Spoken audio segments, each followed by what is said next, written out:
apat na beses na to. Sobrang warning na tayo.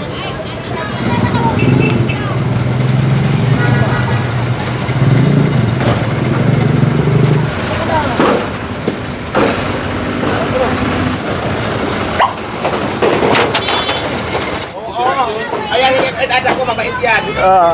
Bye! Wala pagtubos. Huli-huli nyo, walang pagtubos. Hindi, sa kadiwata mo raw i-charge.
Ito lahat ang matitikitan. Yung di naka-align dito.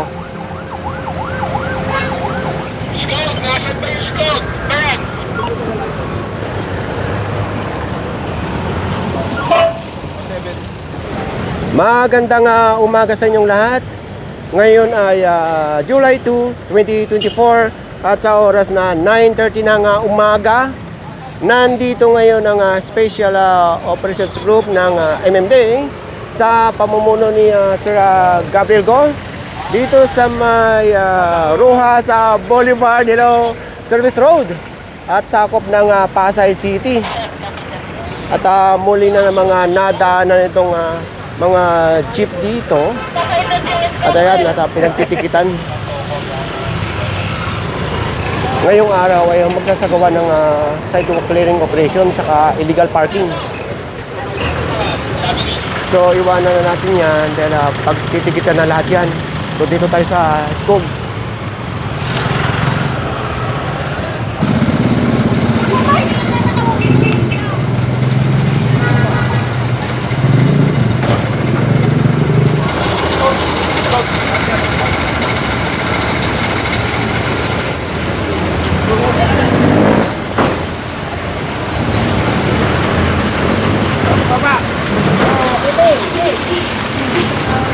Ito mga ito, yan ang ginagamit nilang tugan ng payong para hindi lipad.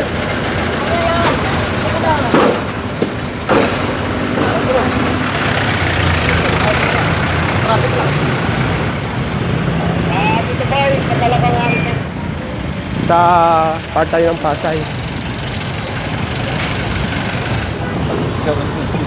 Hindi naman po dito ang dispatching dapat. Wala naman po terminal.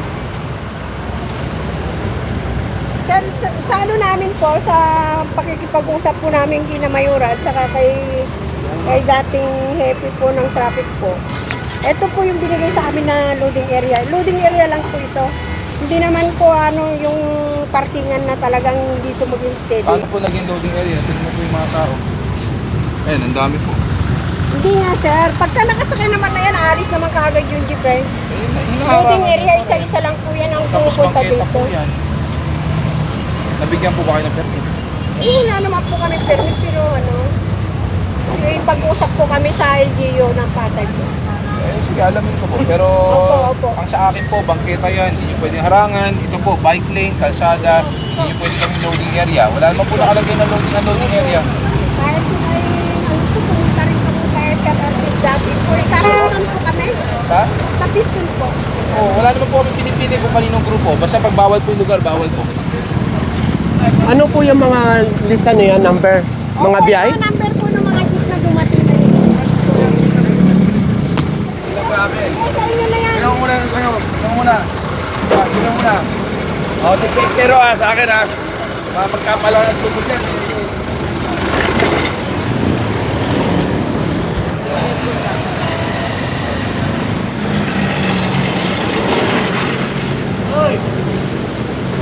Tatawagan, wala ako rito.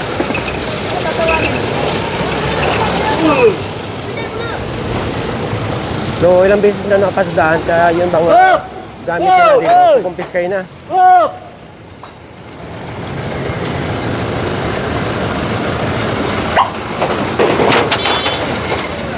Kuya, Ano ba yan? kami kuya, hindi kami kaya. Kausap ko. Kung sa'yo, ikaw Sige, kumuha, dalawa. hindi siya. Hindi kami kaya kuya, dalawang amin na karito. Ano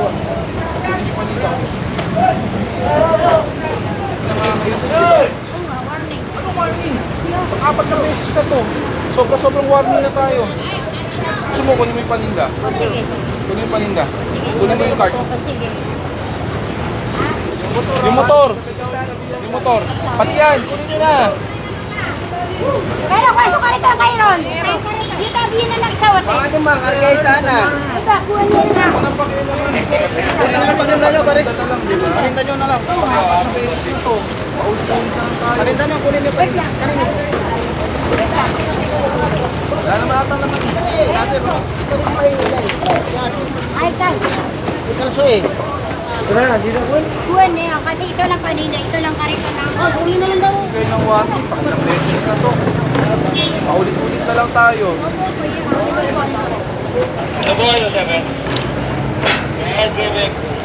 Napunta ka nga ng pro dito para makuha yung... Mary, saan ko mga Boss? Nandun si Pasalubog Rebek sa... Pakialis ko kayo dyan. Ano kayo ako? Sabi Kaya. yung spot. Parking. Para sabihan yung spot. Contract, isa. Ayan ang boundary yung BPI ng Pasay at Parañaque. Dahil nasa Parañaque na tayo at a-assistihan tayo ng mga pulis dito sa area ng Parañaque.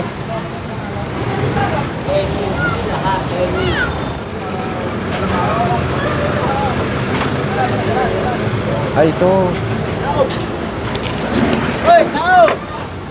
Wala lang yan, baka matamaan. Wala namang construction dito. May bakod lang at ginawang tambakan at pahinga nila dito.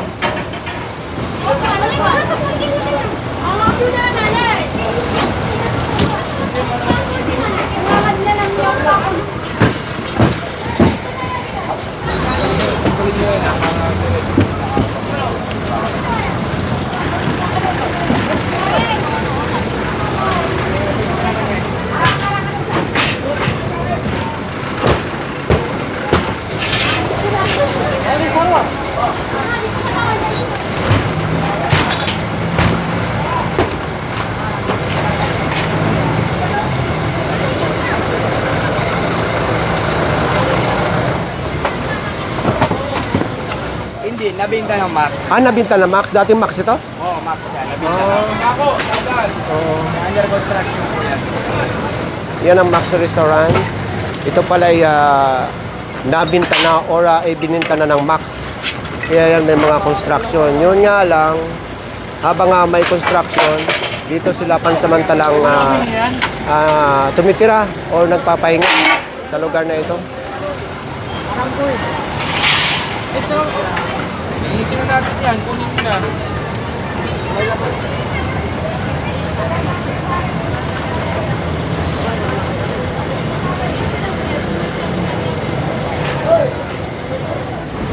Tignan natin yung kahabaan ng Redemptorist. Ayan na yung simbahan sa kabila. Silipin lang natin itong Redemptorist. Tagal natin hindi napapasok ito Oh, ayan.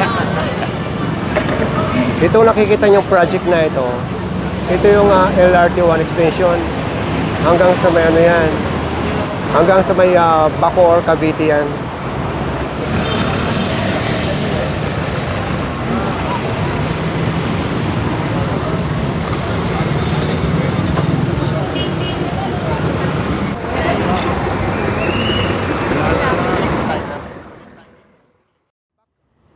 after ng Pasay at Baclaran, nandito ngayon ang team sa may kahaba ng Makapagala Boulevard papunta ng CCP Complex. Nandito natin sa Makapagala Boulevard, kanto ng Buendia. So ito, kumaliwa ang team dito sa may Jokno Boulevard. Yung iba sa dulo, iba dito, mag-U-turn. Ay natin to. Nag-U-turn dito. Nag-U-turn at papunta rito sa mga vendors dito sa gilid. Na tayo. Yung vendors, oh. Yan lang. Okay. Ito.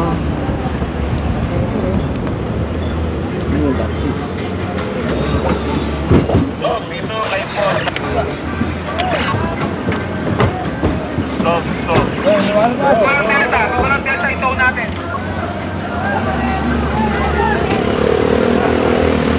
Pulasa na.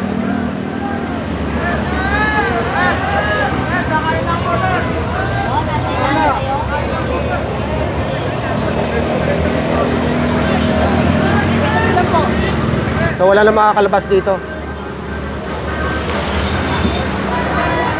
Ito yung harap ng Diwata. Diwata Parisan. Merong parkingan yan sa loob. At may bayad 20 pesos hanggang 50 pesos. So lahat ng vendors pumasok sa area ni Diwata. Ayun ang parking rate, 20, motorcycle, car 50 pesos.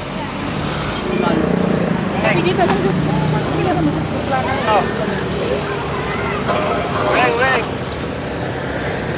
Tama kayo nito, Todd Jan. Hindi dito sa harapan ng setting. Pag may ito, ito nyo na. So matitikitan ito.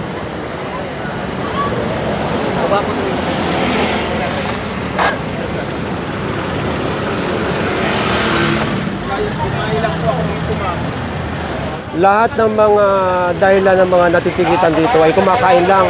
Yun nga lang, iniwan yung mga sasakyan nila sa maling lugar. Dahil malaki ang sign doon sa unahan, no parking.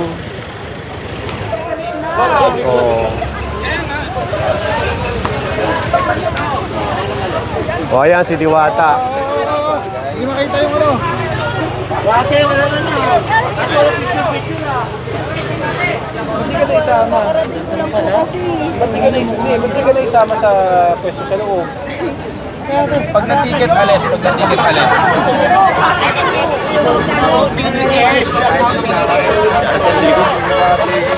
Ano, napapadaan. Pero hindi naman yung pwesto na magpapay sa labas. May parking na talaga sa loob.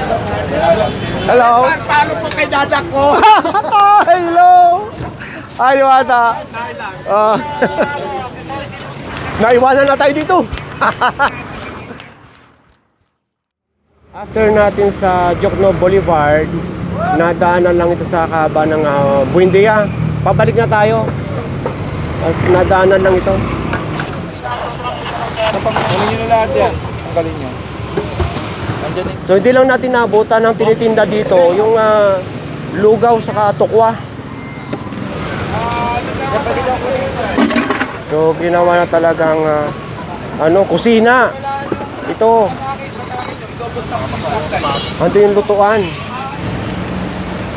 So babalikan na lang ito. Dahil kailangan ng forklift. Nandito na tayo sa kahabaan ng Buendia at nag-cross tayo sa may Ruas Boulevard. Itong kahabaan ng Buendia na ito or Hilpuyat ay sakop pa ng Pasay City. Dito sa kahabaan ng Buendia, Pasay, na clearing na itong lugar na ito eh. Mayroong nahatak dito, may natikitan, yun nagbabayad daw sila sa guard. So andito naman, may matitikitan naman dito dahil nakaharang na naman sa sidewalk.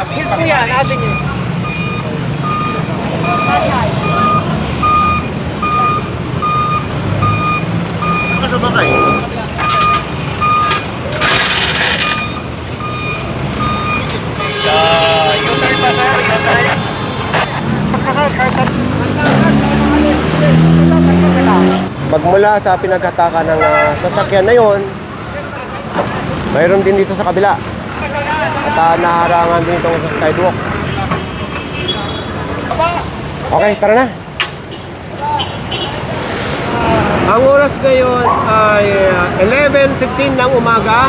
Nag-cross natin dito sa may LRT1 at nasa kaban pa rin tayo ng Hilpuyat. Doon tayo kayo nagaling. Going north. Ngayon nag-U-turn sandali dito sa southbound. Dahil nadaanan ito. Itong isang SUV na nakakapark dyan mismo. Hindi lang natin naabutan sa lugar na yan. Ibinaba lang dito para mapormahan ng tow truck. Magmula sa hahataking kotse na ito, dito sa likuran, meron din hahatakin.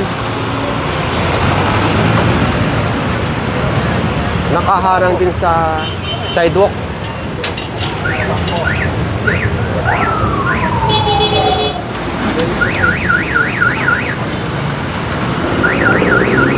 Kumaliwa dito sa may Bautista at sakop ng Barangay Palanan, Makati City. Nasa Makati City na tayo. Dito tayo lumusot o lumabas. Pero yung mga nakamotor, andun sa unahan. Pinagtitikitan yung mga dapat tikitan dyan. Nandito tayo ngayon. Itong lugar na ito, yan ang lugar ng Makati. At dito sa kaliwa ay Manila. So yung mga naka-hustling sasakyan dito sa sidewalk at sa kalsada, natikita na bago nila inaayos.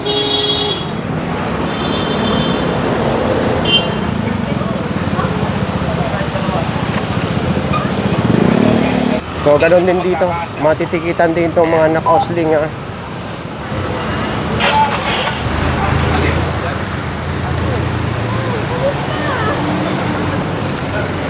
Magmula doon, paling ko lang yung camera ko ha.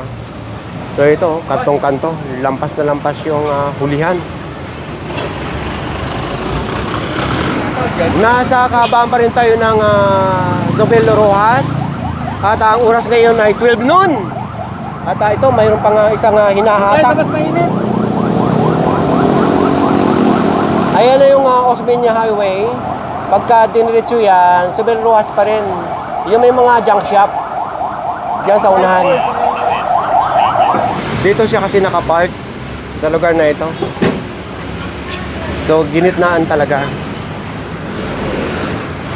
Huli na rin lumabas yung may-ari. Kaya nahatak na ito.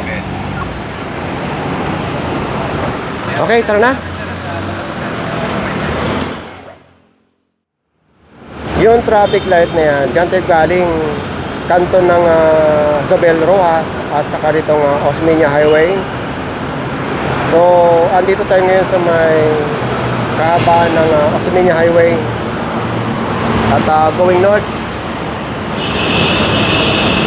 Nadaanan itong dalawang sasakyan na dito na talaga nakapark sa sidewalk.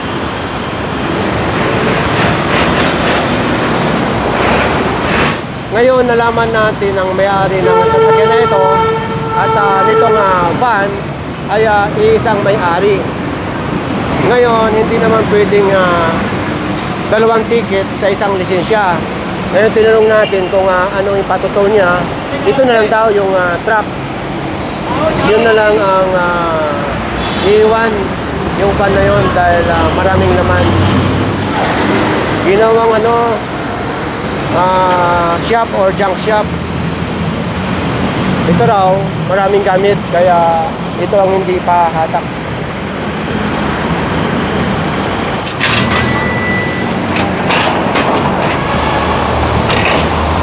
Okay, tara na.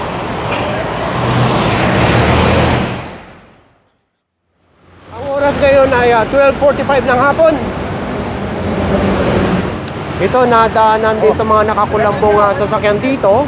Pero ang matitikitan lang or possibly mahatak, ito lang nag-iisa. Dahil nasa akot niya yung sidewalk. Ayun. Bante!